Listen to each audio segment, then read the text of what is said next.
ومولانا محمدا عبده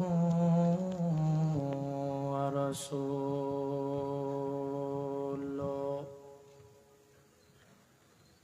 صلى الله تعالى عليه وعلى آله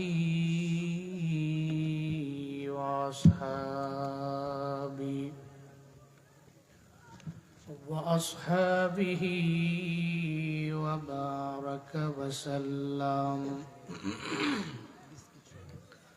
وبارك وسلم تسليما كثيرا الذي أرسله الله تعالى بالحق بشيرا ونذيرا وداعيا إلى الله بإذنه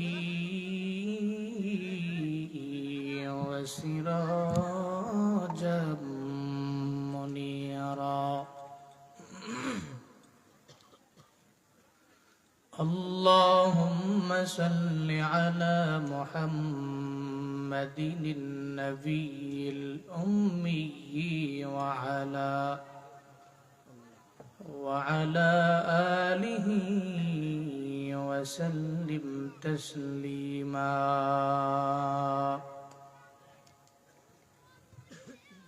وبعد فأعوذ بالله من الشيطان الرجيم بسم الله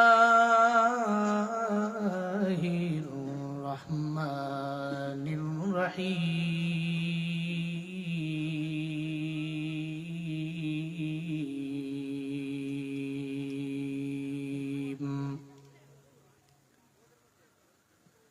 فبما رحمة من الله لنت لهم ولو كنت فظا غليظ القلب لانفضوا من حولك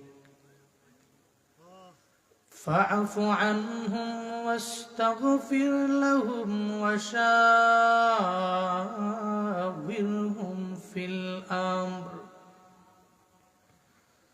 فإذا عزمت فتوكل على الله إن الله يحب المتوكلين.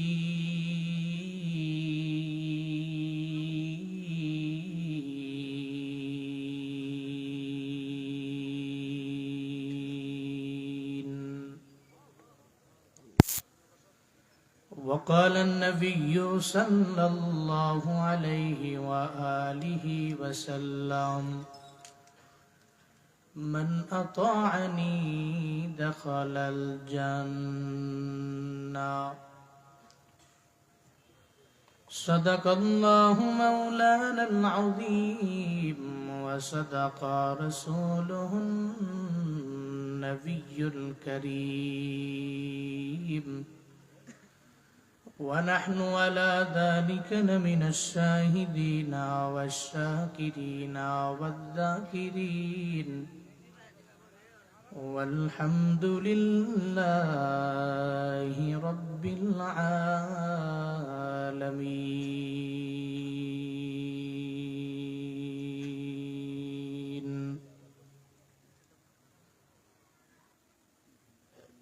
कौनैन का मुख्तार खुदा तुमको बनाया, कौनैन का मुख्तार खुदा तुमको बनाया, उम्मत की निगाहबान खुदा तुमको बनाया, उम्मत की निगाहबान खुदा तुमको बनाया। या रब मेरे आँखों में समा जाए मदीना, या रब मेरे आँखों में समा जाए मदीना, मुद्दत से मेरे दिल में तमन्ना है मदीना।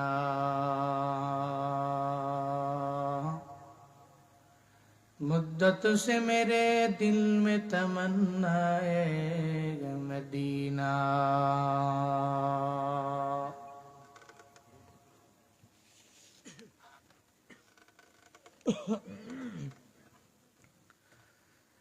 আল ইত্তেহাদ ইসলামী যুব সংঘ দক্ষিণ ইসলামপুর ও বোয়ালিয়া বিশ্বম্ভরপুর সুনামগঞ্জের উদ্যোগে আয়োজিত সপ্তম বার্ষিক তাফসীরুল কুরআন মাহফিলের আজ 9 জানুয়ারি 2026 মুতাবাররক এই মজলিসের সম্মানিত সভাপতি মেরুয়াখোলা মমিনিয়া কামিল মাদ্রাসার সাবেক ভাইস প্রিন্সিপাল আলহাজ মাওলানা আব্দুল মতিন সাহিব দামাত বরকাতুহুম, আরো একজন সভাপতি কারেন্টের বাজার হাফিজিয়া মাদ্রাসার প্রতিষ্ঠাতা ও সাবেক মুহতামিম আলহাজ হাফিজ রফিকুল ইসলাম সাহিব। আজকের এই মাহফিলে আমার আগেই আপনাদের সামনে অনেকেই কথা বলেছেন। কিছু দিনই আলোচনা শোনার লক্ষ্যে আপনারা বসে আছেন এই রাতে। অন্যান্য রাতের তুলনায় আজকে রাতে শীত নাই বললেই চলে। গত 5-6 দিন, 1 সপ্তাহ, 2 সপ্তাহ কঠিন ঠান্ডা গেছে না? অনেক কষ্ট হয়েছে অনেকেরই। প্রচন্ড ঠান্ডা ছিল, যে ঠান্ডার সাথে আমরা পরিচিত নই, এমন ঠান্ডা। ঠান্ডার দিনে ঠান্ডা লাগাটা ন্যাচারাল, কিন্তু গত 1.5-2 সপ্তাহ যেটা গেছে, এই ঠান্ডার সাথে আমরা পরিচিত ছিলাম না। তো পড়বে কঠিন ঠান্ডা, প্রচন্ড কুয়াশা ছিল। আল্লাহর মেহেরবানি মোটামুটি আজকে তো সব ক্লিয়ার, ঠান্ডাও নাই। কিছুদিনই আলোচনা শোনার লক্ষ্যে আপনারা এই রাতে এখানে বসে আছেন। আল ইত্তেহাদ ইসলামী যুব সংঘের উদ্যোগে 6ষ্ঠ বার্ষিক মাহফিলের পর এবছর 7মবার এই মাহফিল দাঁড়িয়েছে। আমাকে শুরুতেই উচ্চ কণ্ঠে উচ্চ আওয়াজে জবাব দিবেন, সুন্দরী মজমাটি পেয়ে আপনারা খুশি না বেজার? খুশি হলে তো মানুষ হাসি দেয়, কারো চেহারায় কোনো হাসি নাই। মাশাআল্লাহ, এই হাসি দিলে ভালো লাগে। আমরা তো হাসবো, তবে হাসবো সর্বাবস্থায় তাবাসসুম, কাহ কাহ নয়। নবীজি ছিলেন সদহাস্য উজ্জ্বল। আবু জাহাল কয়, কার কাছে যাবি? মুহাম্মদ সাল্লাল্লাহু আলাইহি ওয়াসাল্লামের কাছে যাব। সে তো মজনুন, নাউজুবিল্লাহ বলবেন না, সে তো পাগল। তো মানুষের আরো কৌতূহল জাগতো। আমরা দূর থেকে জেনে আসলাম উনি বড্ড ভালো মানুষ। আবু জাহাল কয় সে পাগল। আচ্ছা যাই দেখি, কৌতূহল বেড়ে গেছে। যা দেখে ওনার এত হাস্যোজ্জ্বল চেহারা, সুবহানাল্লাহ পড়বেন না, কালেমা পড়ে মুসলমান হয়ে গেছে। আপনার লাইফের টাকা, বাড়ি, গাড়ি কিচ্ছু আপনার সঙ্গে যাবে না, কোনো ফায়দা নাই। কিন্তু আপনার আচরণ, আপনার আখলাক, আপনার চরিত্র, আপনার ব্যবহার, আপনার দায়িত্ববোধ, মানুষের সাথে কিভাবে রেসপন্স করে আপনি কথা বলেছেন, এগুলো থেকে যাবে। তারপর মরণের পরে মানুষ চায়ের দোকানে, এই আড্ডায়, সেই আড্ডায়, বিভিন্ন জায়গায় বলবে লোকটা মারা গেছে, তবে অনেক ভালো ছিল। যখনই কথা বলতো হাসি দিয়ে বলতো। এই জন্য আমাদের জীবনে এটাই থেকে যায়। তো যেটা রয়ে যায় এটা করা জরুরি। তাহলে আজকে এই মাহফিল পেয়ে আপনারা খুশি না বেজার? যারা আয়োজন করেছেন, আল্লাহ প্রত্যেককে দুনিয়া এবং আখিরাত উভয় জগতে কল্যাণকামীদের অন্তর্ভুক্ত বানিয়ে দেন। সকলেই পড়েন আমিন। আজকে এই মাহফিলকে ওসিলা করে আল্লাহ পাক এই অঞ্চলের প্রত্যেকটা মাইয়িতের কবর আল্লাহ জান্নাত বানায় দেন। এই যে মাহফিলে আসলেন, বসলেন, রাত পর্যন্ত বসে রইলেন, কুমিল্লা থেকে হুজুর আইব, একটু বয়ান শুনার পরে দোয়া দিয়ে বাড়ি যাবেন, এ চিন্তা নিয়ে বসে আছেন। এই যে আসতে পারা, বসতে পারা, কিছু দিনই আলোচনা বলতে পারা, শুনতে পারা, তৌফিক কার? আল্লাহ ছাড়া এই পৃথিবীতে দ্বিতীয় কে আছে যে আমাদের তৌফিক দিতে পারে? আছে? আল্লাহ তৌফিক দাতা। তো যিনি তৌফিক দাতা, ওনাকে রাজি করেন, চিল্লায় পড়েন আলহামদুলিল্লাহ। আমার সাথে করুন, রব্বানা লাকাল হামদ হামদান কাসীরান তাইয়িবান মুবারাকান ফি ইয়া রাব্বি লাকাল হামদু কামা ইয়ানবাগি লিজালালি ওয়াজহিকা ওয়া আযীমি সুলতানিক লাকাল হামদু বিল ঈমান লাকাল হামদু বিল ইসলাম লাকাল হামদু বিল কুরআন। আমরা আমাদের লাইফের তিনটে গুরুত্বপূর্ণ বিষয় দিয়ে প্রশংসা করলাম কার? নাম্বার 1 ঈমান, নাম্বার 2 ইসলাম, নাম্বার 3 কুরআন। এই তিনটা বিষয় আমাদের লাইফে কি গুরুত্বপূর্ণ, কম না বেশি? সারা পৃথিবী একদিকে, আমার ঈমান একদিকে। সারা দুনিয়া যদি এক পাল্লায় দেন, আরেকটা পাল্লায় যদি ঈমান দেন, সারা দুনিয়ার পাল্লা হালকা হবে, ঈমানের পাল্লা ভারী হয়ে যাবে। ঈমান দামি জিনিস, কারণ ঈমানের ডেস্টিনেশন জান্নাত। যে ব্যক্তি ঈমান আনছে, ওই ব্যক্তির গন্তব্য কই? জান্নাত।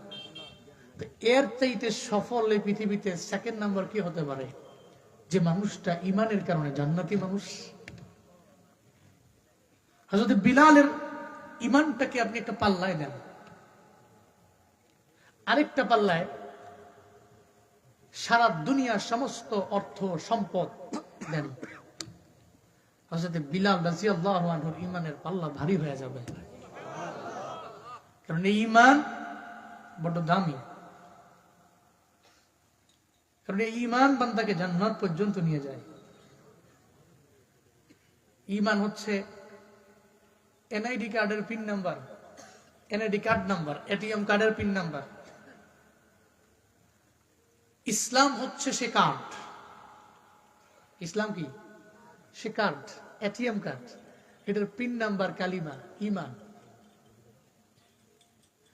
এরপরে এই কার্ড নিয়ে বান্দা যাবে একটা পথে, একটা রাস্তায়।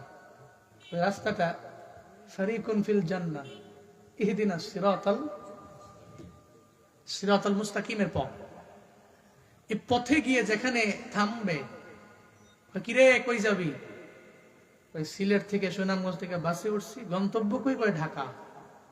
তো ডেস্টিনেশন ঢাকা? কয় হ্যাঁ। কিরে কই যাবি? বিমানে উঠলাম সিলেট এয়ারপোর্ট থেকে। কই যাবি? লন্ডনে যাব। ডেস্টিনেশন ওখানে? কয় হ্যাঁ। সিরাতাল মুস্তাকিমের পথে কই যাবি? সিরাতাল মুস্তাকিমের পথে সামনে জান্নাত, জান্নাতে যাব। সুবহানাল্লাহ। জোরে পড়বেন না? আরো জোরে পড়বেন না? সুবহানাল্লাহ। এই যে আপনার কাছে ইসলাম দামি, ঈমান দামি, কোরআন দামি। আমরা এই তিনটা বিষয় দিয়ে প্রশংসা করেছি কার? এটা কি শুধু এখানেই করব না মৃত্যু পর্যন্ত করব? ইনশাআল্লাহ। আল্লাহ কবুল করত। আরো জোরে পড়েন আমিন। এটা কন্টিনিউ করবেন। আমরা ভুলে যাই, এই যে মাহফিলে আসছেন এতগুলা মানুষ, এন থেকে বয়ান শুনে গিয়া যদি আগে নামাজ পড়েন নাই, গিয়া যদি নামাজ ধরেন, তাহলে আল ইত্তেহাদ ইসলামী যুব সংঘের এই মাহফিলটা আল্লাহর দরবারে কবুল হয়ে যাবে। একটা মানুষ যদি হিদায়াতের লাইনে যায়। এই জন্য নিয়ত করেন, আমি যা শুনবো তা বাস্তব জীবনে মানবো, আমল করব। নিয়ত করতে পারবেন না? ইনশাআল্লাহ। ইনশাআল্লাহ। আমি খুতবায় এমন একটি আয়াতে কারিমা তিলাওয়াত করেছি, যে আয়াতে এ পৃথিবীর সবচেয়ে দামি যে পয়গাম্বর, যত নবী রাসূল, সব নবী রাসূলদের নবী রাসূল,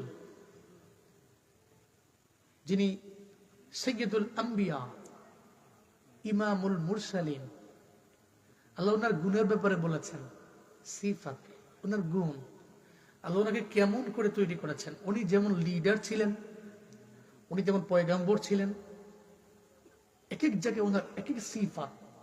তিনি তো সব গুণে গুণান্বিত ছিলেন। আল্লাহ সেই গুণের ব্যাপারে বলছেন। আমার দেশে তো বহু লিডার, বহু নেতা। আমার দেশের লিডাররা যদি নবীজির দেখানো যে পথ মত, সে পথ মতে চলছে না, যদি ওমর, আবু বকর, উসমান, আলী যদি ওই পথ মতে চলে, তাহলে কেমনে চলা লাগবে? এই আয়াতটা এই প্রত্যেকটা ব্যক্তির জন্য জরুরি। ফাবিমা রাহমাতিম মিনাল্লাহি লিনতা লাহুম ওয়ালাউ কুনতা ফাজ্জান গালিযাল কলবি লানফাদ্দু মিন হাওলিক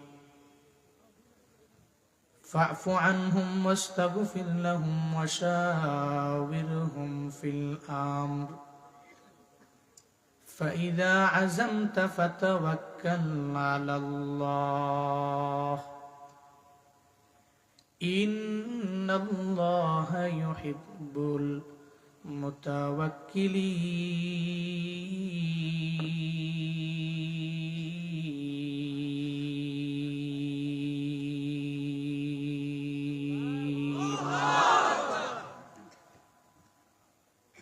আল্লাহ পাক বলেন, পয়গম্বর, আপনার দিলটারে আমি আল্লাহ বড় মায়া দিয়া বানাইলাম। যেই দিলের মধ্যে এত পরিমাণে মায়া, আল্লাহ কই অন্তরে কলবে সদরকে আমি আল্লাহ এত পরিমাণে মায়া দিলাম, যেই মায়ার কারণে আপনার চতুর্পাশে লোকের কোনো অভাব নেই। যেদিন নবী দাওয়াত দিলেন, শুরুতে আম্মাজান খাদিজা রাদিয়াল্লাহু আনহা, এরপরে আবু বকর। ওই সময় নবীর আশেপাশে কেউ নাই, কিন্তু আচরণের মাধ্যমে আমার নবীর চতুর্পাশে কত লোক ছিল। বিদায় হজের ভাষণে নবী যখন ভাষণ দিলেন, মাইরা পিটায়া আগুন দিয়া পুরাইয়া তো এদের কালেমা পড়ে মুসলমান নবী বানান নাই। নবীর আখলাক ছিল এত সুন্দর, আচরণ এত সুন্দর, ওই সুন্দর আচরণে মুগ্ধ হয় সাহাবায়ে কেরামেরা। এরা তো বেদিন ছিল, কালেমা পড়ে। আমার নবীর সাথী বিদায় হজের ভাষণে ছিল ১৬ লাখ। এদের মাইরা আনেন নাই। মায়ার নবীর দিল ছিল বড় মায়ার, এত পরিমাণে মায়ার, এত দিলটা দিয়ে আমার নবী দাওয়াত দিলেন। নবীর সামনে আসলো, আখলাক দেখলো, চরিত্র দেখলো, কথা বললো, কালেমা পড়ে মুসলমান হয়ে গেল। হযরতে আবু বকর যার বিষয়ে বড় দুর্বল, হযরতে ওমর যার বিষয়ে বড় দুর্বল হয়ে গেল। হযরতে ওমর তো আমার নবীরে মারার জন্য দৌড়াইল। নবীরে মারবে দূরের কথা, বরং নবীর হাতে কালিমা পড়ে দামি মুসলমান, এমন দামি মুসলমান, কালিমার আগে ছিলেন জাহান্নামের কিনারায়, কালেমা পড়ে উঠে গেছে জান্নাতের মিনারায়। চিল্লায়া পড়া যাবে কি সুবহানাল্লাহ।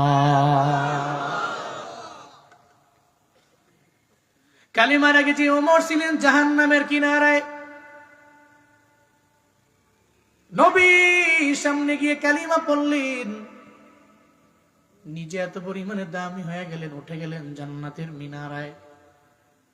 কেমনে সম্ভব? আবু জাহাল, উতবা, শাইবা, ওয়ালিদ ইবনে মুগিয়ারাও জানতো নবীর দিলটা বড় নরম দিল, আখলাক বড় সুন্দর। জীবনও কোনোদিন আবু জাহাল তো জীবনও বলতে পারতো না যে মুহাম্মদের আখলাক খারাপ, চরিত্র খারাপ, কারণ জানে মুহাম্মদ তো 40 বছর নবুয়তের আগে তার মতো ভালো জমিনের মধ্যে কেউ নেই। নবুয়ত পাওয়ার পরে দাওয়াত দিতে লাগলেন। আমার ভাল লাগে না নবী রে। মুহাম্মদ তো 40 বছর পর্যন্ত ভালো ছিল, এখন কেন কালেমার দাওয়াত দেয়, এখন আর ভাল লাগে না। এখন আর পছন্দ হয় না, কারণ স্বার্থে আঘাত লাগলে সবার মাথা গরম হয়, ঠিক কিনা? স্বার্থে আঘাত লাগলে আর ভালো লাগে না। সিন্নি খাইলি কার দ্বারা মোল্লাই চিনলা না, মোল্লারই ভুলে গেল। কুমিল্লার দেবিদ্বারের বিএনপি থেকে প্রার্থী উনি তো হাসনাত আব্দুল্লাহরই ভুলে গেছে। চিনুনি হাসনাত আব্দুল্লাহ? কয় না, চিনি না। যার দ্বারা সিন্নি খাইলা তারে চিনলা না। হাসনাতের চিনি না, ও তো ছোট্ট বলা, ও আমার সঙ্গে কিসের নির্বাচন করবে? তার দ্বারাই তো তুমি তো 16 বছর গর্তের মধ্যে ছিলা, তার কারণেই তো আল্লাহ পাক তোমার এমন পর্যায়ে নিয়ে আসলো। এই সমস্ত মানুষেরা ময়দানের মধ্যে নামলো, লিডার হয়ে গেল, এদের জীবনের কোনো খবর নাই, কোনো চিন্তা নাই। এরপরে এদের কারণে এরা জীবনের দিক নিয়ে রাস্তার মধ্যে নামলো। সব তুলা ভাই হেলমেট দিন দাও ছিল, মাদ্রাসার কলেজের ভার্সিটির ছাত্ররা মিল্লা আজকে তোমার ওই গর্ত থেকে বের করলো। এখন কয় তারে আমি চিনি না। মূলত চিনে কেন বললো চিনে না? স্বার্থে আঘাত লাগলে কেউ কাউরে আর চিনে না। কিন্তু এগুলা বইলা তো ভালোবাসা পাওয়া যায় না। গতকালকে দেখলাম হাসানাত উনি বের হয়ে গেল মসজিদ থেকে ফজরের নামাজের পরে, গলার মধ্যে একটা রুমাল পেঁচাইয়া, হাতের মধ্যে আছে তাসবিহ আছে, আবার হাতের মধ্যে কেউ না ওনার হাতের মধ্যে দিয়া দেয়, তাসবিহ দেয়, আতর দেয়, মিসওয়াক দেয়, আবার পকেটে যা আছে দিয়া দেয়, হুজুরেরাই দিয়া দেয়। অথচ যে মাদ্রাসার হুজুর মানুষের বাড়িতে দাওয়াতে গেলে ওনাকে হাদিয়া দেয়, উল্টা উনি নিজে দিয়া দেয়, কয় হাসনাতে দিয়া দেয়। কারণ উনি যদি আমার নির্বাচিত হইয়া যদি আমার এলাকার নেতা হতে পারে, তাহলে আমার জন্যই তো বড্ড উপকার হবে। এই বাংলাদেশে তো বহু লিডারই আছে, বহু নেতা আছে। হাসনাত আব্দুল্লাহর মতো ছেলেরা যেই পরিমাণে শর্ত দিয়া কয় আমারে নির্বাচিত করলে এটা করতে পারবো, এটা করব, এটা করে দিব, এটা করব, এটা বলার মতো ক্ষমতা বাংলাদেশের অনেক নেতার নাই, ঠিক কিনা? কারণ এরা জানে আমি তো আগে এক পরে আরেক। এরা জানে নির্বাচিত হওয়ার আগে আমার হাত হবে কুলবালিশের মতো, এরপরে আবার ওই হাত দিয়ে আমি মারবো, আমি মানুষের উপরে জুলুম করব, নির্যাতন করব। এই চিন্তা তো ওদের দিলের মধ্যে আগে থেকেই আছে। এই জন্যই তো লক্ষ লক্ষ টাকা ব্যয় করে। আর এরা তো টাকা ব্যয় করা লাগে না, বরং মানুষ এদের প্যান্টের পকেটের মধ্যে টাকা দিয়া দেয়। শরীফ উসমান হাদি রাস্তা দিয়ে হাঁটে, কে যেন আইসা পেছন দিক দিয়া জড়ায়া দইরা পকেটের মধ্যে টাকার বান্ডিল দিয়া দেয়। এরা টাকা খরচ করা লাগে না, জনগণ তো ভালো করেই জানে এই মানুষগুলো যদি আমার উপজেলার লিডার হয়, আমার ইউনিয়নের বড় নেতা হয়, আমার জন্য উপকার হবে, 10-এর জন্য উপকার হবে। এই গরিব মানুষগুলো আইডি কার্ডে ঠিক করার জন্য বারবার ইউনিয়নে দৌড়ানো লাগবে না। এই গরিব মানুষগুলো এত হেনস্থার শিকার হওয়া লাগবে না, এত লাঞ্ছিত হওয়া লাগবে না। গরিব মানুষের উপকার হবে, দেশের উপকার হবে, 10-এর উপকার হবে। এই জন্য উনি নির্বাচিত হওয়ার জন্য টাকা কেন খরচ করবে? বরং তার ব্যাকগ্রাউন্ডে আমরা দাঁড়াইয়া আমাদের পকেটের টাকা দিয়া আগামী লিডার আমরা বানাবো, যাতে করে সে চান্দা না তোলে। স্বার্থে আঘাত লাগলে মানুষের ভুইলা যায়। মদিনার নবীর তো 40 বছর, আমার নবী বড্ড আমানতদার। আবু জাহেলের দরবারে, উতবার দরবারে, সাহেবার দরবারে, ওয়ালিদ ইবনে মুগীরার দরবারে ওই মুহাম্মদের মতো এত ভালো মানুষ কেউ নেই। কিন্তু 40 বছর পরে তো আর ভালো লাগে না। যতই দিনের বেলা বলে, কিন্তু রাতের বেলা বালিশে মাথা লাগাইলে চিন্তা করে মুহাম্মদের মতো ভালো তো কেউ নাই, ওর মতো নরম দিলওয়ালা তো কেউ নাই, এমন আখলাকওয়ালা কেউ নাই। কিন্তু দিনের বেলা কয়, এই উতবা মুহাম্মদের তিলাওয়াত শোনার জন্য যাবা না, এই সাহেবা মুহাম্মদের তিলাওয়াত শুনতে যাবি না, ওয়ালিদ ইবনে মুগীরা তোরাও যাবি না। দিনের বেলা কঠোর ভাবে বারণ কইরা, রাতের বেলা দেখা গেল আবু জাহাল গিয়া দাঁড়ায় গেছে, অথবা গিয়া দাঁড়ায় গেল, সাহেবা দাঁড়ায় গেছে রে। ওয়ালিদ ইবনে মুগিরাও গিয়া লাইনে দাঁড়ায় গেছে তিলাওয়াত শুনতে। তিলাওয়াত শুইনা যখন সবাই ব্যাক করে বাড়ি যাবে, একজনের সাথে আর একজনের ধাক্কা লেগে যেত। আবু জাহাল কয়, উতবা তুমি কেন আইলা? উতবা কয়, তুমি কেন আইলা? আবু জাহাল কয়, সাইবা তুই কেন আইলা? তুমি তো আমাদের বড় লিডার, তুমি কেন আইলা? সব কথার পেছনে একটা জবাব, দিনের বেলা যার বিরোধিতা করি মূলত উনি লোক খারাপ না, রাতের বেলা ওনার তিলাওয়াত না শুনলে ঘুম হয় না। আল্লাহ কয়, নবী আপনার দিলের ব্যাপারে সম্ভব, আপনার দিলের দ্বারা এটা সম্ভব, কারণ আমি আল্লাহ আলামিনের রব, আর আপনার একদম আমি আল্লাহ রহমাতুল লিল আলামিন বানাইলাম। আলামিনের রব আমি আল্লাহ, আলামিনের মালিক আমি আল্লাহ, আলামিনের খালিক আমি আল্লাহ।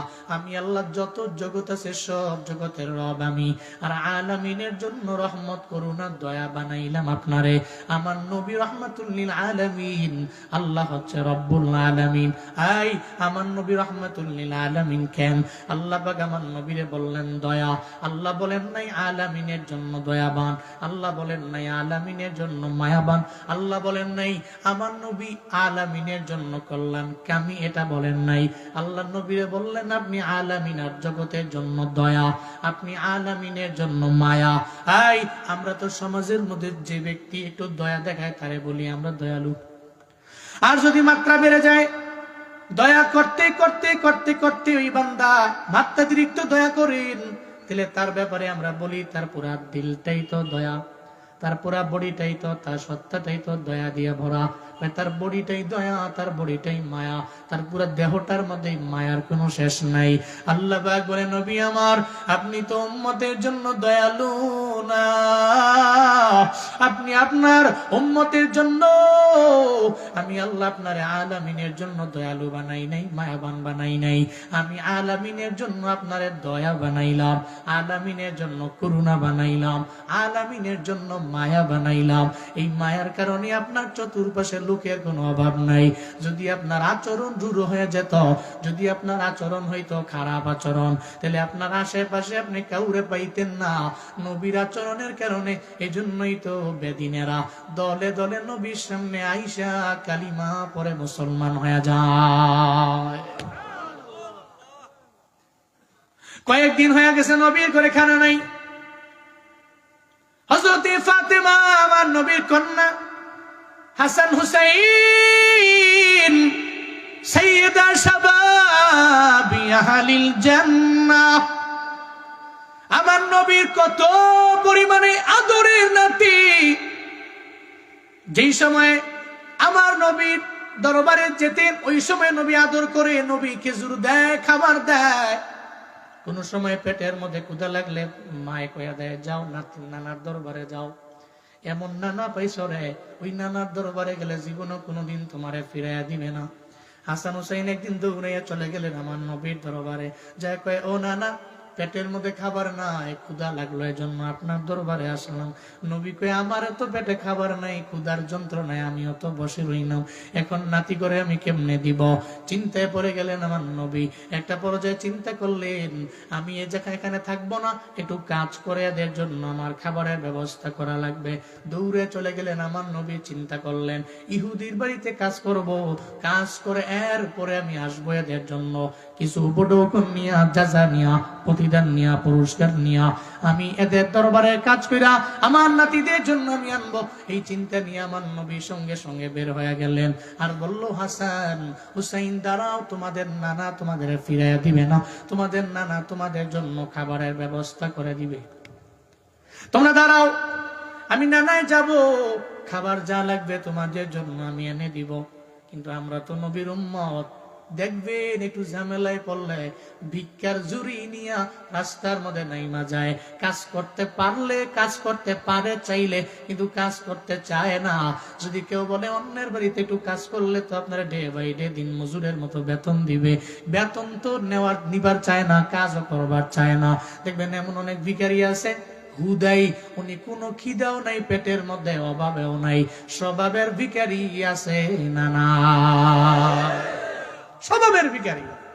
এই হ্যালো সোনামণি রাইতে 3 জন হয়েছে, হ্যাঁ একজন করে মাঠটা নষ্ট করে লাইছে বুঝছেন না, মনে করছি অন্য হুজুর। ঠিক না, হ্যাঁ মনে উঠছে না, এর মনে কেউ উড়াইছে, ওইটা উঠটা দেহ হুজুরে কিছু কয়নি। উঠা যাবে না, আমি কি লম্বা সময় কষ্ট দিব? না, শেষ করে দিব ইনশাল্লাহ। লম্বা সময় না ইনশাল্লাহ, মিডিয়াম থাকবে ইনশাল্লাহ। খায়রুল উমুরি আওসাতুহা, মধ্যম পন্থা উত্তম পন্থা। উঠতেন না, দোয়া দিয়ে বাড়ি যাবো ইনশাল্লাহ, আল্লাহ কবুল করেন। কারা কারা দোয়া সারা বাড়ি যাব? না না, আমিও সালাকি করছি, কারা কারা দোয়া দিয়ে বাড়ি যাবো ইনশাআল্লাহ, ইনশাআল্লাহ। লম্বা সময় না, ছেড়ে দিব ইনশাআল্লাহ, আল্লাহ কবুল করেন। জোরে পড়ে না আমিন। রাগ করছেন আপনারা? কষ্ট পেয়েছেন? জোরে কোন সুবহানাল্লাহ, কোন আলহামদুলিল্লাহ, আরো জোরে চিল্লা আল্লাহু আকবার।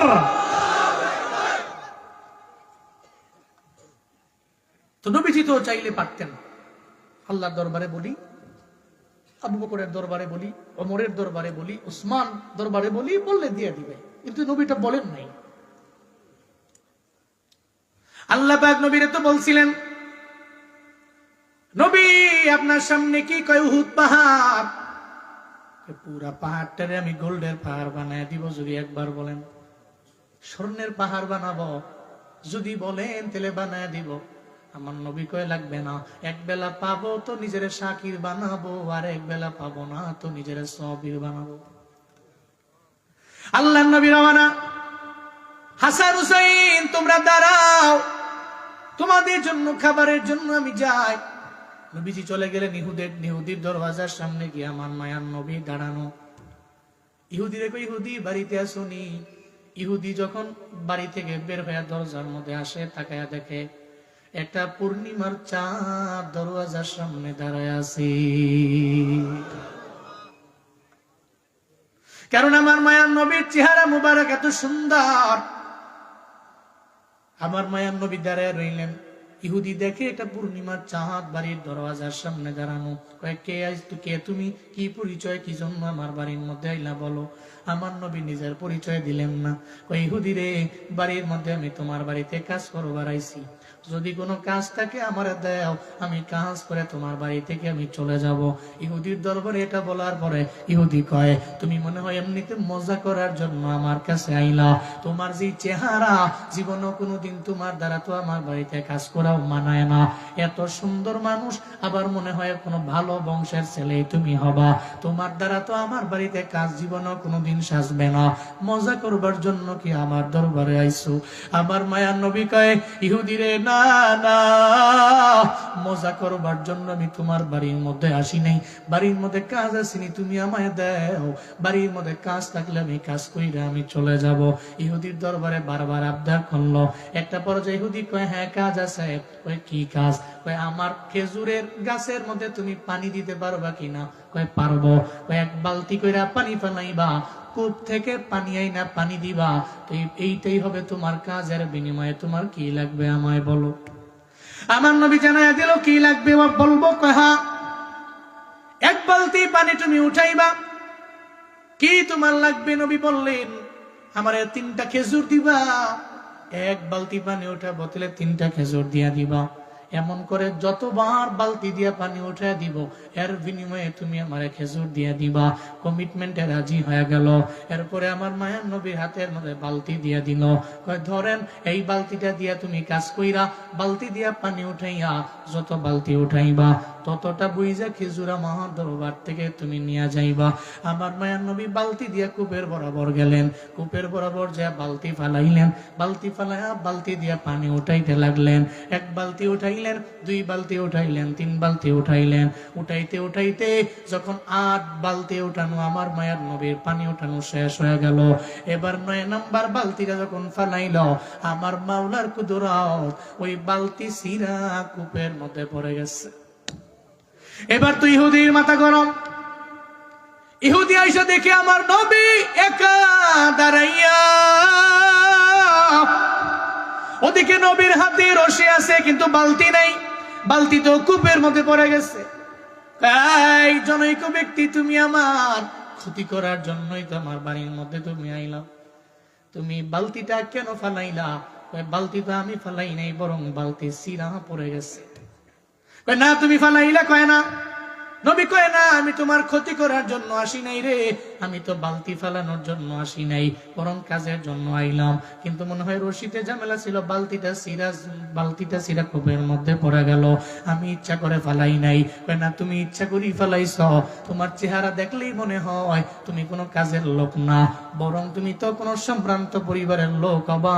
তুমি আমার বাড়িতে আমাকে ক্ষতি করার জন্য আমার বাড়ির মধ্যে আইলা। এটা যখন বারবার আমার মায়ার নবীরে বলে, নবী কয় না রে, আমি তোরে ক্ষতি করার জন্য আসি নাই, বরং পেটের তাগিদে আমি তোর বাড়ির মধ্যে হাজির হয়ে গেলাম। আমার পেটে খাবার নাই, আমার নাতিদের পেটের মধ্যে খাবার নাই, এই কারণে আমি আজকে তোর বাড়ির মধ্যে কাজের জন্য আইলাম। একটা পর্যায়ে ইহুদি আমার মায়ার নবীর গাল মোবারকের মধ্যে থাপ্পড় লাগাই দিল। যেই মায়ার নবীর শরীরে মশা মাছি বসা হারাম, আল্লাহ বলছেন, ওরে মুসা, আমার নবীর গায়ের মধ্যে বসতে পারবি না, তোর জন্য হারাম বানাইলাম। এই মাসি, আমার মায়ার নবীর দেহের মধ্যে বসতে পারবা না, আমি তোর জন্য হারাম বানাইলাম। একটা মশা নবীর দেহ মুবারকের মধ্যে বসতে পারে না, একটা মাসি আমার নবীর দেহ মুবারকের মধ্যে বসতে পারে না। শুধু তাই না, এত মায়ার নবীর চেহারা এবং বডির মধ্যে এত পরিমাণে আমার আল্লাহ বরকত দিয়া বরাবর বানায় দিল। আমার নবীর ঘাম মুবারকের মধ্যে মেশকে আম্বরের ঘ্রাণ। সুবহানাল্লাহ কয় না?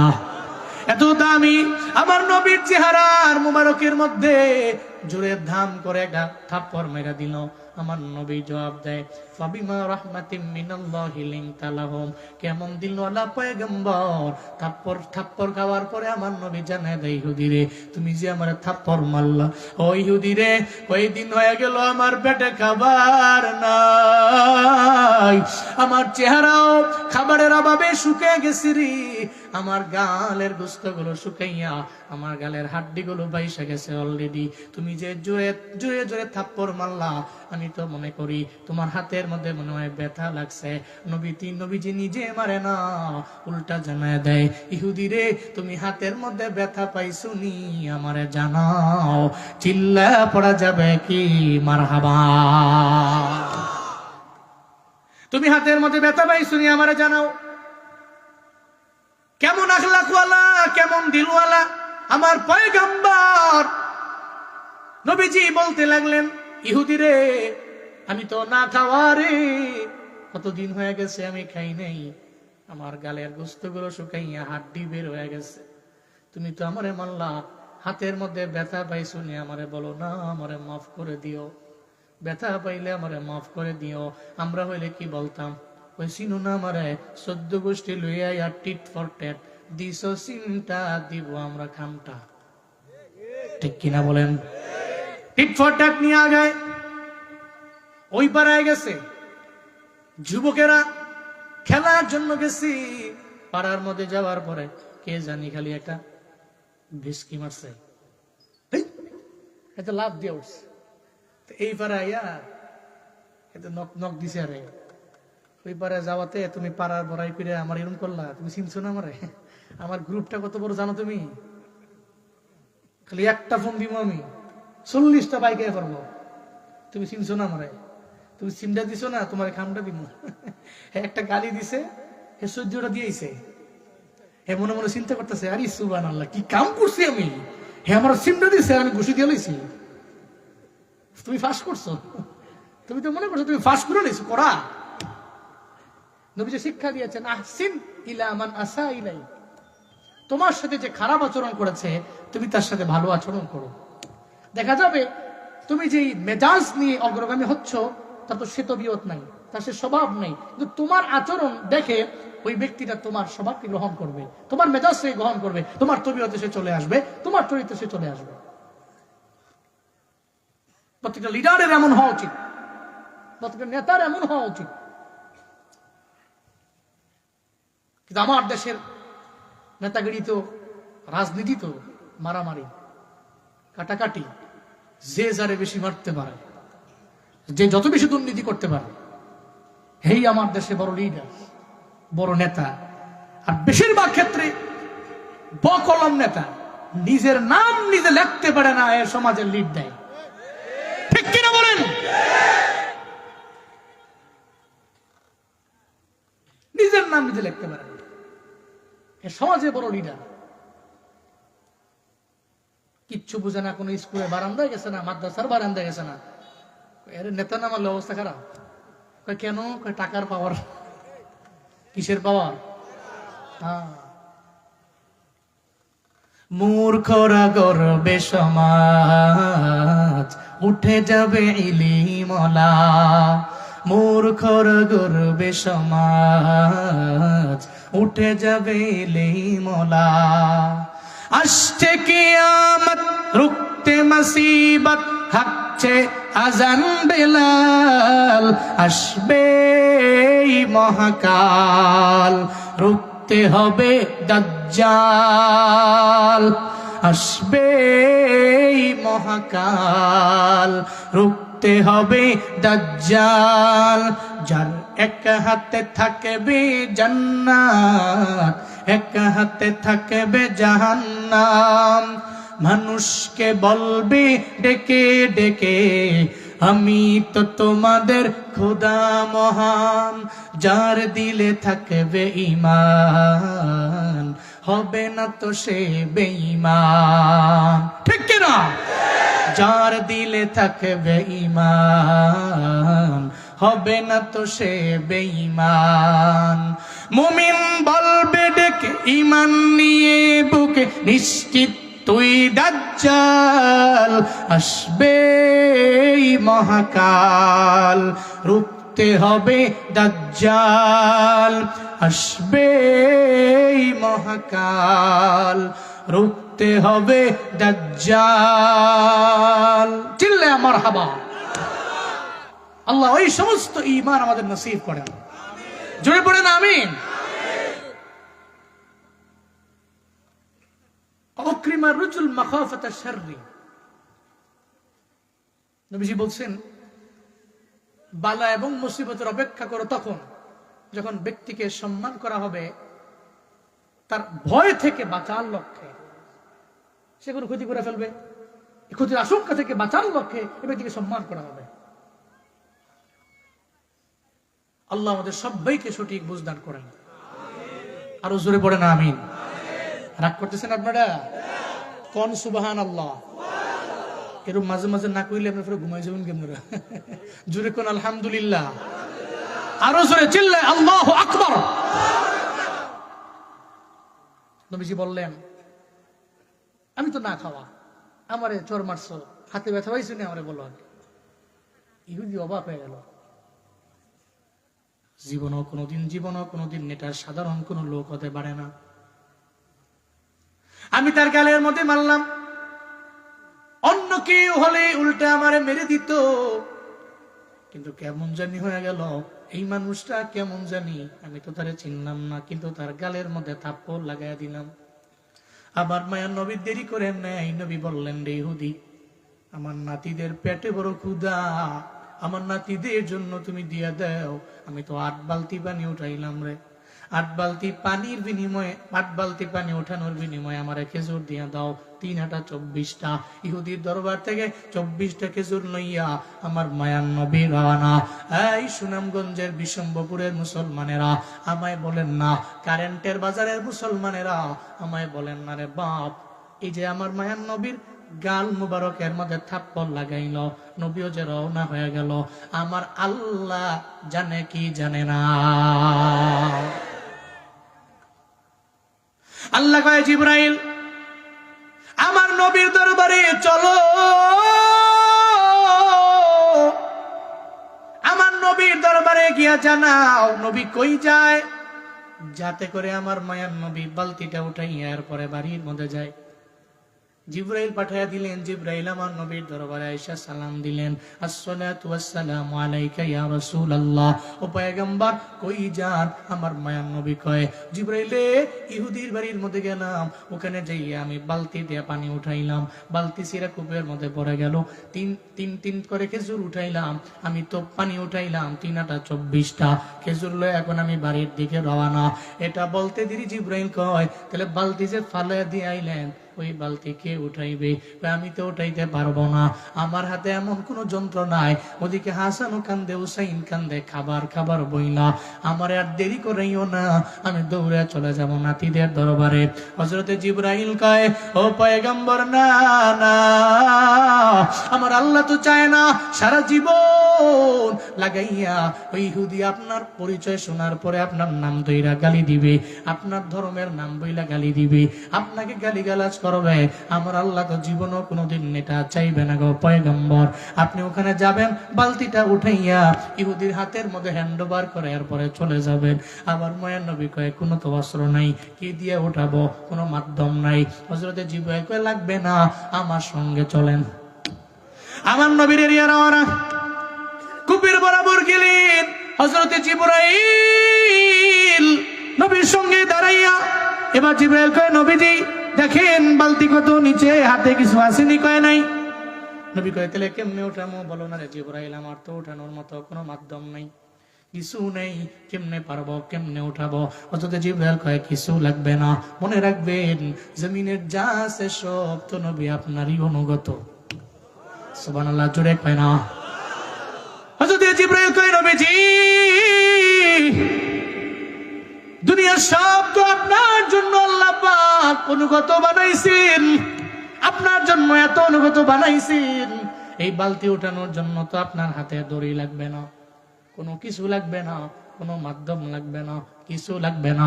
আপনি বালতিটার দিকে তাকাইয়া আপনি বালতিরে বলেন নো বালতি, আল্লাহর ইশারায় তুই আমার হাতের মধ্যে আয়, বলতে দেরি হয়ে যাবে, আপনার বালতিটা আপনার হাতের মধ্যে আসতে দেরি হবে না। মায়ার নবী কূপের বরাবর বালতি রেখেও, বালতি আয় আয় আয়, বালতি রে আল্লাহর ইশারায় আমার হাতে আয়। বলতে দেরি হয়ে গেছে, বালতিটা নবীর হাতে চলে আইছে। আল্লাহু আকবার। বালতিটা নবীর হাতে চলে আইলো, বালতি হাতের মধ্যে লয়ে আবার কই, হুদিরে এই যে বালতির জন্য তুই আমার গালের মধ্যে মারলা, ধরো তোমার বালতি আমি তোমারে দিয়া গেলাম। ইহুদি তো মাথা নষ্ট হয়ে গেছে, এটা কেমন মানুষ রে? আমি চর মারলাম, উনি মারলো না, উল্টা কয় হাতের মধ্যে ব্যথা পাইছিনি, আবার হাতের মধ্যে কোনো মাধ্যম নাই, এরপরেও আবার ওই জায়গা থেকে বালতিটা ইশারা দিয়ে হাতের মধ্যে নিয়ে আইলো। তাহলে সাধারণ কোন লোক হতে পারে না। বিশম্বপুরের মানুষের মনের মধ্যে প্রশ্ন জাগতে পারে, হুজুর বালতির তো কোনো চোখও নাই, বালতির কানও নাই, নবী বললো শুনলো কেমনে? আই যদি এটা বলেন তাহলে উস্তুনে হান্নানা আমার মায়ার নবীর জন্য চোখের বাণী ফেলায় কেন কান্দে? উস্তুনে হান্নানা কেন কান্দে? যে উস্তুনে হান্নানা মৃত একটা গাছ, খেজুর গাছ, জীবিত না মৃত, আমার নবীর জন্য কান্দে। কেন কান্দে? কয় বিরহের বেদনায় কান্না করি, বিরহের বেদনায় কান্না। মক্কা থেকে হিজরত করে নবী মদিনায় গেলেন, উস্তুনে হান্নানার দিকে নবী ঢেলান দিয়া খুতবা দিতে লাগলেন। হঠাৎ করে মসজিদে নববীর মিম্বার হয়ে গেল, এখন আর ওই গাছের মধ্যে ঢেলান দিয়া নবীর খুতবা দেওয়া লাগে না। নবী মিম্বারের মধ্যে উঠলেন, ওখানে দাঁড়ায় খুতবা দিবে। শুনে রে কে যেন চোখের পানি ফেলায় গুনগুনায় কান্না করে, কে যেন কান্দে। নবীজি কই, সাহাবায়ে কেরামেরা তোমরা কে কান্না করো? সাহাবায়ে কেরাম বলে, আমরা তো কান্না করি না নবী, আপনারে পায়া গেলে আমাদের চোখের পানি তো এমনিতেই বন্ধ হয়ে যায়, কারণ আপনি তো আমাদের রহমাতুল লিল আলামিন, আপনি আমাদের এমন পয়গম্বর, আপনাকে দেখলে আমরা কান্না করি না, বরং উল্টা আমাদের মুখটা যদি মলিন হয়ে যায়, তাহলে উল্টো আমাদের মুখটা পরিপূর্ণ হাস্যোজ্জ্বল হয়ে যায় আপনাকে দেখার কারণে। তাহলে কে কান্না করে? সাহাবায়ে কেরাম খুঁজতে লাগলেন, কেউ রে পায় না। আমার মায়ার নবী মিম্বার থেকে নাইমা যায়, যায়া দেখে রে মৃত খেজুর গাছ উস্তুনে হান্নানা পানি ঝরে আর অজর দ্বারায় কান্না করে। মায়ার নবী গেলেন, কিরে উস্তুনে হান্নানা কিসের জন্য কাঁদো? কিসের জন্য কাঁদো রে? তুমি তুমি তো মৃত, আবার তুমি গাছ, তুমি জীবিত না, তুমি কেন কান্না করো রে? তোমার বডির মধ্যে কেন পানি দেখা যায়? এটা বলার পরে উসমানে হান্নানা কয়, নবী এটা তো আমার বিরহের বেদনার কান্না, এটা আমার বিরহের বেদনার কান্না। একজনে যদি কয়, কিরে তুমি কান্দো কে? কয় আমার মা নাই। কয় কান্দো কে? যদি প্রশ্ন করে সে বলবে কোনো জবাব নাই, কারণ আমার মা চলে গেছে, আমি কান্না করাটা স্বাভাবিক ব্যাপার, এটা আমার বিরহের বেদনার কান্না। উস্তুনি হান্নানা কয়, নবী এটা আমার বিরহের বেদনার কান্না, কেন কান্না করো? উস্তুনি হান্নানা এটা বলার পরে উস্তুনি হান্নানা কয়, নবী আমার, আমি কেন কান্না করি জানেন? কারণ হলো মক্কা থেকে হিজরত করে মদিনায় আসার পরে আপনি ঢেলান দিয়া আপনার পিঠ মোবারকটা আমার দেহের মধ্যে লাগলো, আমি তো বড় দামি হয়ে গেছিলাম। আপনার এই এত সুন্দর চেহারা মোবারক, পিঠ মোবারক দেখা দেখা আমি তো আমার জীবনটা পার করতেছিলাম। মৃত খেজুর গাছের জবানটা খুলে দিলেন কে? আরো জোরে বলেন কে? নবীরে বললেন, নবীজি আমি তো আর জীবনে কোনোদিন আপনার পিঠ মোবারক পাবো না, আমি জীবনে কোনোদিন আপনার সংস্পর্শ পাবো না, আমি জীবনে কোনোদিন আপনার এই এত সুন্দর ঘ্রাণওয়ালা বডি পাবো না, জান্নাতি ঘ্রাণওয়ালা বডি জীবনে কোনোদিন পাবো না। এই জন্য আমি বিরহের বেদনায় চোখের পানি ফালায়া কান্না করি গো পয়গম্বর। পয়গম্বর বলে, হাই উস্তুনে হান্নানা তোমার চোখের পানি বন্ধ করো, আমি তোমার জন্য রবের দরবারে দোয়া করব। নবী যদি রবের দরবারে দোয়া করে দেয়, আমার আল্লাহ কবুল করবে কি করবে না? মদিনার নবী বলতে লাগলেন, উস্তুনি হান্নানা তোমার জন্য এক নম্বরে দোয়া আমি রবের দরবারে করব রে, তুমি তো মৃত, আমি রবের দরবারে আবদার জানাইব আল্লাহ পাক যাতে করে তোমার জীবিত বানায় দেয়। আমি যদি আল্লাহর দরবারে বলি তুমি জীবিত হয়ে যাবা, জীবিত হয়ে যাবা। উস্তুনি হান্নানা কয়, নবী আমি মরা আছি তো মরা, আমার জীবন দরকার নাই, এই দোয়া আমার লাগবে না। উস্তুনি হান্নানা কে নবী আবার বললেন, দুই নম্বরে উস্তুনি হান্নানা তাহলে দুই নম্বরে আমি তোমারে বলি তুমি শুধু জীবিতই হবা না, জীবিত হওয়ার পরে কিয়ামত পর্যন্ত তোমার হায়াত বৃদ্ধি পেয়ে বেড়ে যাবে। জমিনের যত খেজুর গাছ আছে মরে যাবে রে, জীবনেও কোনোদিন তুমি মরবা না, কিয়ামত পর্যন্ত তোমার হায়াত বেড়ে যাবে। এরপর লাগবে না। নবী আবার বললেন তিন নাম্বার, বলো আমি তোমার জন্য রবের দরবারে এমন বরকতের দোয়া করে দিব। এই রমজান মাসে যদি আপনি যান, তাহলে তো রমজান মাসে গিয়া সৌদি আরবে খেজুর পান না, কিন্তু এমন একটা সময় আছে, সিজন আছে, ওই সময় গেলে খেজুর পাওয়া যায়, খেজুর মিলে। কুরবানির পরে হজের পরে ওই টাইমটাতে গেলে খেজুর পাওয়া যায়। নির্দিষ্ট একটা মৌসুম আছে না নাই? জোরে বলেন আছে না নাই? নির্দিষ্ট মৌসুম লাগে, সব সময় হয় না। নবীজি বললেন, উস্তুনি হান্নানারি আমি তোমার জন্য রবের দরবারে দোয়া করে দিব, তোমার জন্য নির্দিষ্ট কোনো মৌসুম নাই, বরং আমি তোমার জন্য রবের দরবারে এমন ভাবে দোয়া করে দিব, আমি রবের দরবারে এমন ভাবে বলবো তোমার 12 মাস তোমার দেহের মধ্যে খেজুর হবে, একটা দিনের জন্য খেজুর কমবে না। চিল্লা পড়া যাবে কি মারহাবা?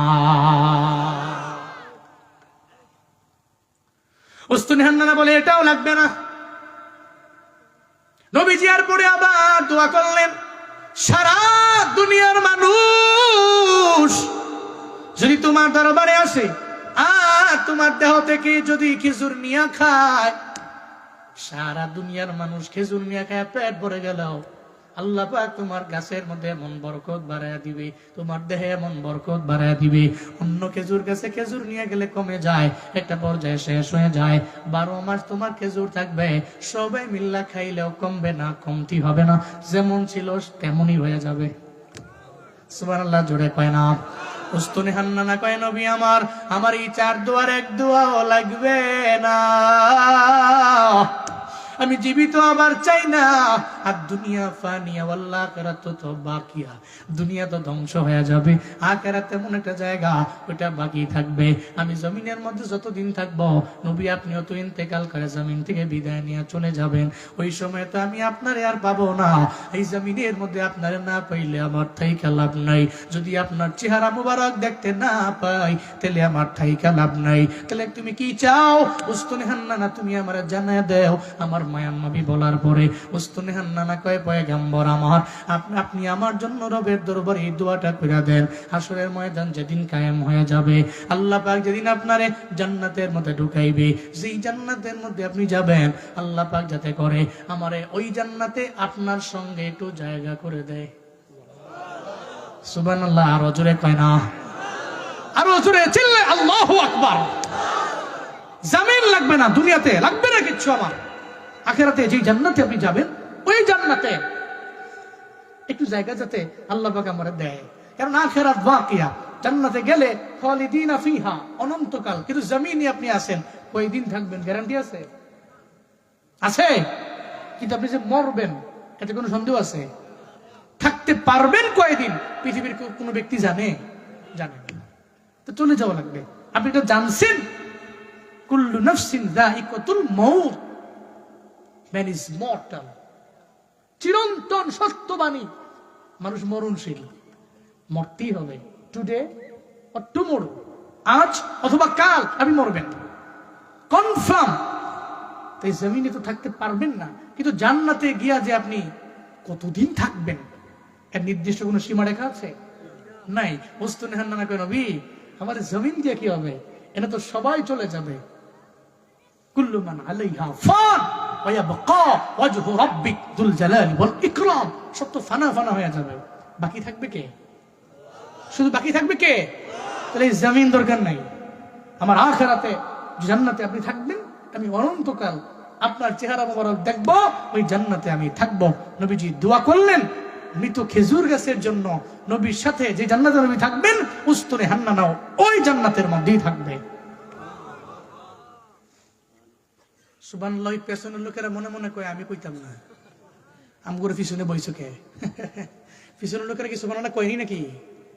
আপনারা চুপ থাকেন, জোরে কোন সুবহানাল্লাহ। আবার অনেকে চিন্তা করে শীতকালের দিন একা একা সুবহানাল্লাহ কই লাভ আছে? বাড়ির যাবো, বউ লোকে কম্বলে তুলে হইয়া পরে সুবহানাল্লাহ কম।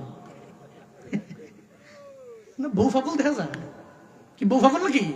না ভালো, এটা ভালো, ভালো বউ পাগল হওয়া ভালো। আশেপাশের মা বোনরা কবে যে এই হুজুরি বালা প্রতি বছর দাওয়াত দেয়, হুজুরে কয়ে গেছে বউর কথা শুনতো তো বুঝি ভালোই। জোরে কোন সুবহানাল্লাহ। উস্তুনে হান্নানা, মৃত খেজুর গাছ নবীর জন্য কাঁদছে, নবীর বিরহের বেদনায় কাঁদছে। বালতি, চোখ নাই, কান নাই, কথা বলতে পারে না, শুনে না, আল্লাহর ইশারায় কি আসতে পারে না? জুড়ে বলেন আল্লাহর ইশারায় কি আসতে পারে না?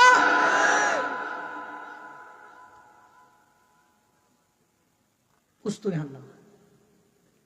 রহমতে আলাম নবী, নবী দুজাহান, রহমতে আলাম নবী, নবী দুজাহান।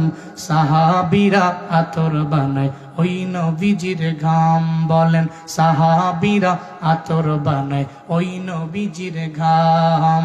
রহমতে আলাম নবী, নবী দুজাহান, রহমতে আলাম নবী, নবী দুজাহান।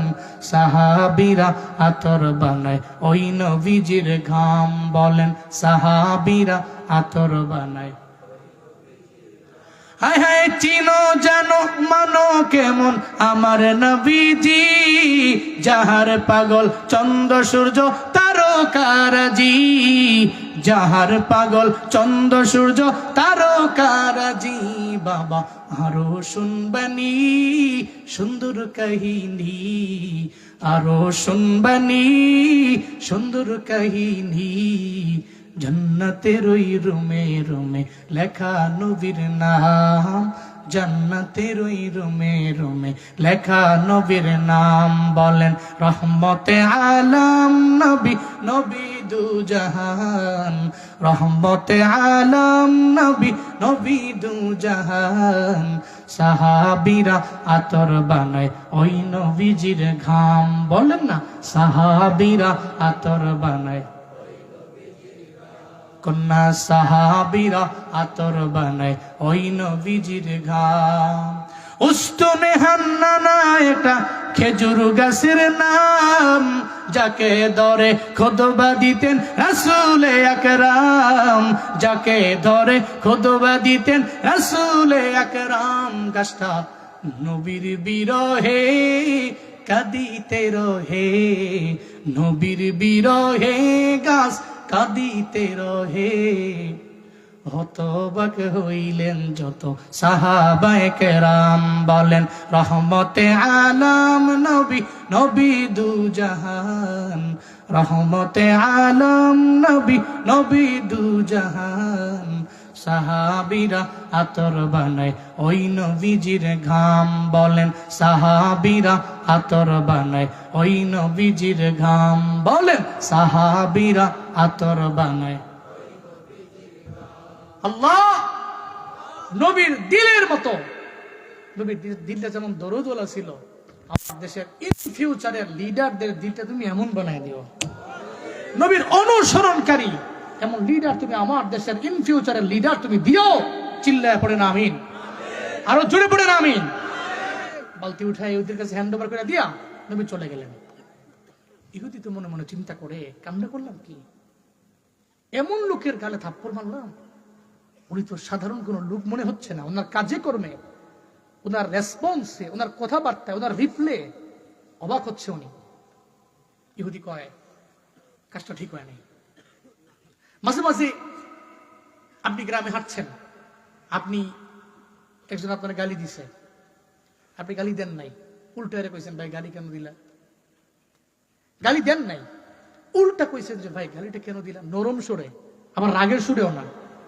খোদার কসম, ও বাড়িতে যায় বালিশে মাথা লাগা চিন্তা করবে গালিটা দেওয়া ঠিক হয় না, উনি আসলে ভালো লোক, ঠিক কিনা? এটা আপনি পরীক্ষা করেন। একজনকে মারছেন, গালি দিছেন, ওই সময় রাগ ছিল কঠিন, পরে গিয়া কিন্তু ঠিকই নর্মাল হয়ে চিন্তা করেন তারে মারা ঠিক হয় নাই, তাকে গালি দেওয়া ঠিক হয় নাই। এই চিন্তা আসে কি আসে না? আর যদি আপনি পাষাণ হন তো আসবে না জীবনও। এরকম বহুত লোক আছে কঠিন পাষাণ। আর এই পৃথিবীর সমস্ত পাষাণ লোকদের ভিড়ে সবচেয়ে বেশি পাষাণ শহীদ শরীফ উসমান হাদির ব্রেন বরাবর যে গুলি করেছে, পৃথিবীর সমস্ত পাষাণদের চাইতে বড় পাষাণ, যে টাকার লোভে এমন এক মানুষকে জমিন থেকে বিদায় করতে পারে, টাকার লোভে, সম্পদের মোহে। ফয়সাল করিম, জমিনের মধ্যে তো বিচার হবে না, ডান বাম সামন পেছন কত কিছুই হয়, বাংলাদেশে কেউ বিচার পায় নাই, আগেও পায় নাই, এখনো পাবে না, ইন ফিউচারে পায় কিনা আল্লাহ মালুম, আমি জানি না। তবে রবের বিচারের কাঠগড়ায় বিচার হবে, রবের কাঠগড়া আছে, জবাবদিহিতার কাঠগড়া এখানে আছে, পাই টু পাই হিসাব হবে। ফামান ইয়ামাল মিসকালা যাররাতিন খায়রান ইয়ারা ওয়া মান ইয়ামাল মিসকালা যাররাতিন শাররান ইয়ারা।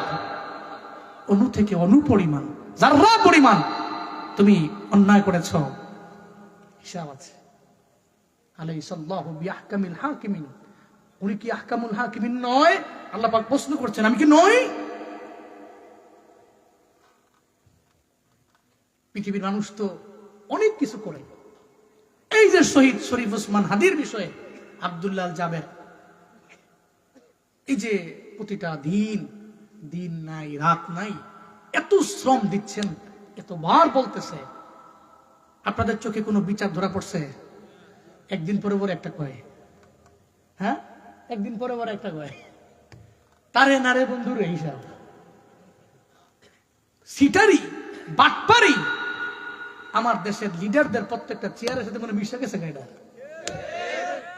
এনে চেয়ারে আয়ে আর এই চেয়ার থেকে মনে হয় সুগ্রাণ নেই, আর সবগুলো বড় বড় দুর্নীতিবাজ হয়। এই জন্য আগামী নির্বাচনে খুব কেয়ারফুল, বিশ্বম্ভরপুরের যুবকরা, তুমি যারা ভোট দিবা চিন্তা করো, 40 বার চিন্তা করো, তোমার দ্বারা একজন ব্যক্তি নির্বাচিত হয়ে এই জাতির ক্ষতি না করে বসে। অন্তত পক্ষে এই আমানতটা ঠিক মতো ব্যবহার করো। পারবেন না ইনশাআল্লাহ? আল্লাহ কবুল করেন। সকলে পড়েন আমিন। রাগ করছেন একবারটা? কষ্ট পেয়েছেন? নবীজি চলে গেলেন, ইহুদি একটা কূপ দিছে, হাতটারে কাইটা ফলা দিছে। এই হাত দিয়ে এমন ভালো মানুষে মারছি, এই অপরাধের বিচার কি? বিচার এটাই হতে পারে? জোরে মারছে, মাইরা সঙ্গে সঙ্গে রোগ রাগ নিয়ে ক্রোধ নিয়ে হাতটা ফেলা দিছে। পাশে বণিকরা যায়, ব্যবসায়ীরা, বণিকরা যাওয়ার সময় তাকে দেখে ইহুদির হাতের মধ্যে হাত নাই, রক্ত আর জমিনের মধ্যে হাতটা পইরা লাফায়। হ্যাঁ ইহুদি, কে তোমায় এমন করলো বলো না? মূলত কেউ করে না, আমি নিজেই করলাম। কয়ে নিজে কি নিজের হাত কাইটা ফেলে দেয়? এটা কেমনে সম্ভব?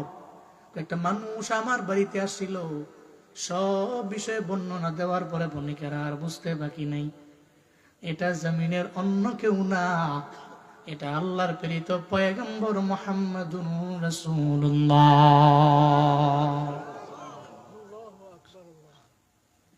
এটা অন্য কেউ হতে পারে না। ইহুদিরে কি করছো? কি অন্যায় করছো রে? কারে তুমি মারছো রে? কি অন্যায় তুমি করেছো রে? এই অপরাধের তো কোনো বিচার নাই, নিজের তো জীবনে কোনোদিন ক্ষমা করতে পারবা না। কি করলা তুমি? কি করলা? কি অন্যায় করলা? কি অপরাধ তুমি করলা রে? এটা বলার পরে ইহুদি কয়, আমি তো নিজের বিচার করে ফেললাম, আমি তো আমার হাতটা একাইটা জমিনের মধ্যে ফেলা দিলাম। কয় হবে না, ওনার দরবারে মাফ নেওয়ার জন্য যাও। দুনিয়া পুড়ে যাবে, আখিরাতও পুড়ে যাবে, সব পুড়ে যাবে রে ইহুদি। যেহেতু ওরা চিনো নাই, এরপরেও গালের মধ্যে থাপ্পড় লাগাইলাম, হাত কাটলেই হবে না, ক্ষমা চাওয়ার জন্য ওনার দরবারে যাও। ইহুদিও মনে মনে চিন্তা ভাবনা করে যাওয়াই লাগে। হাতটাকে লইয়া দৌড়ে রওনা। আমার নবীর পেছনে গিয়ে আমার নবী ডাক দেয়, পয়গম্বর চিনি নাই, না চিন্না আপনার গালের মধ্যে এমন জোরে থাপ্পড় মারাটা আমার ঠিক হয় নাই। নবীজি দেখলেন কবজি থেকে হাতটা তো আলাদা। কিরে ইহুদি, কে করছে এমন? কেউ অন্য কেউ করে নাই, নিজের অপরাধের কথা চিন্তা করে আমি আমার হাতটারে ফেলা দিছি। আমি তো এমন অপরাধী, আমি এমন অপরাধী, আমি আমার নিজের জীবনে কোনোদিন ক্ষমা করতে পারবো না। এই চিন্তা করে আপনারা চিনি নেই, আমি তো আমার হাতটারে বিচার করার জন্য নিজের বিচার নিজে করতে যাও, তরবারি দিয়া আমি আমার হাতটারে ফালাইয়া দিলাম। এটা বলার পরে আমার নবী কয়, ইহুদিরে এটা করার কি প্রয়োজন ছিল? নিজের অপরাধী বানাইয়া এই বিচারটাই কেন করার প্রয়োজন ছিল? এখন আমার নবীর দরবারে যায়, নবীর দরবারে যায় কয়, ও পয়গম্বর, আমারে কি মাফ করে দেওয়া যায় না? আমরা ওইলে কইতাম মাইরালো, পিটাইলো, বংশরে ডাক দে, বন্ধুরে ডাক দে, মার পিট কোবা, এরপরে আর বিচার হবে, এরপরে আর মাফ হবে, আগে সালিশ বসা। আমার নবী কয়, তোমার আমি মাফ করে দিব, শর্ত হইলো একটা, যদি কালিমা পরে মুসলমান হয়ে যাইতে পারো, আমি নবী তোমারে মাফ করে দিব। চিল্লা পড়া যাবে কি মারহাবা? ইহুদির মনে চিন্তা, আমি তো কালেমা পড়বই, কারণ যে মানুষটার যে কার্যকলাপ দেখলাম, জীবনেও কোনোদিন তার ধর্ম ছেড়ে অন্য ধর্মে গেলে আমার জন্য শান্তি হবে না, আমার সুকুন মিলবে না, আমার উপরে রহমত বর্ষণ হবে না। এটা বলতে দিয়ে আমার নবী বললেন তুমি কালেমা পড়লে আমি তোমারে মাফ করে দিব। নবী শর্ত দিয়া দিল, ইহুদি ওলটা আমার মায়ার নবীরে শর্ত দিয়া দেয়, ও পয়গম্বর, আমি কালেমা পড়ে মুসলমান হয়ে যাব, শর্ত হইল আমার হাতটা যদি জোড়া লাগাইয়া দিতে পারেন, আগের মতো করে দিতে পারেন, আমি কালিমা পড়ে মুসলমান হয়ে যাব। চিল্লায়া পড়া যাবে কি সুবহান? নবী একটা শর্ত দিয়া দিলেন, এদিকে ইহুদিকে শর্ত। ইহুদির মনে চিন্তা হইল যে বালতি উড়াইতে পারে, এত পারবই, যে বালতি উড়াইতে পারছে ইশারায়, এমনি পারবই। তো যেহেতু উনি শর্ত দিচ্ছে, আমি তো কালেমা পড়বই, আমি তো মুসলমান হবই, তো এর আগে হাতটা বাড়া করে লই। সুবহানাল্লাহ কই না? নবীজি বললেন, ইহুদি রে, হাতটা আমার হাতে দাও, দেরি করো না, হাতটা আমার হাতের মধ্যে দাও। নবীজির হাতের মধ্যে হাতটা নিলেন, হাতটা নিয়া কবজি বরাবর নিয়ে আমার নবী জয়েন্টের মধ্যে হাতটা লাগাও। নবীজি জিহিমা মুবারক থেকে একটু লালা আনলেন, একটু লালাই না ওই জয়েন্টের বরাবর আমার নবী এমনি লাগাইয়া দিছে। নবী কই, ইহুদি রে, বলো না লাগছে কিনা? ইহুদি দুইটা ঝাড়া মেরা দেখে লাইগা তো গেছে, শুধু লাইগা গেছে এমন না। নবীরে কয়, নবী, আমার হাত কাটার আগে আমার হাতের মধ্যে যেই পরিমাণ পাওয়ার ছিল, মনে হয় আগের তুলনায় আরো বেশি আমার হাতের মধ্যে শক্তি বেড়ে গেছে। চিল্লা আল্লাহু আকবার। আমারে পড়ায়া দেন, লা ইলাহা ইল্লাল্লাহু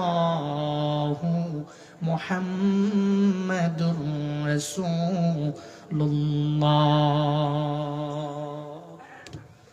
সাল্লাল্লাহু আলাইহি ওয়াসাল্লাম। কেমন নবী ছিলেন? নবীরে পাই নাই, নবীর সাহাবী হতে পারি নাই, তাবিঈন হতে পারি নাই, তবে তাবিঈন হতে পারি নাই, অনেক দূরের আমরা, কিন্তু মনটা তো চায় মদিনায় যাইতে।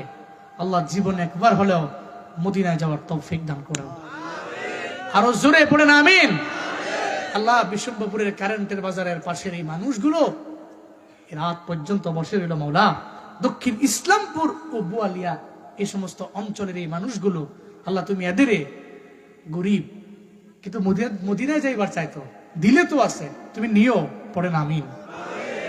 গুনগুনায় রবের দরবারে বলবেন, আমার মন কান্দে যাইতে মদিনায়, মন কান্দে যাইতে মদিনায়, আর কোন না, আমার মন কান্দে যাইতে মদিনায়, আমার মন কান্দে